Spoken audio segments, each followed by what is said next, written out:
আসসালামু আলাইকুম রহমতুল্লাহি বারাকাতুহু। প্রিয় দিনী ভাইয়েরা, ইবনে আব্বাস রাদিয়াল্লাহু থেকে বর্ণিত, তিনি বলেন, নবী সাল্লাল্লাহু আলাইহি ওয়াসাল্লাম বলেছেন, আমাকে জাহান্নাম দেখানো হয়। আমি দেখি তার অধিবাসীদের বেশিরভাগই নারী জাতি, কারণ তারা কুফরি করে। জিজ্ঞেস করা হলো, তারা কি আল্লাহর সঙ্গে কুফরি করে?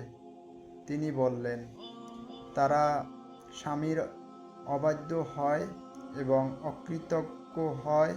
তুমি যদি দীর্ঘদিন তাদের কারো প্রতি ইহসান করতে থাকো, অতঃপর সে তোমার সামান্য অবহেলা দেখতে পেলেই বলে ফেলে, আমি কখনো তোমার নিকট হতে ভালো ব্যবহার পাইনি।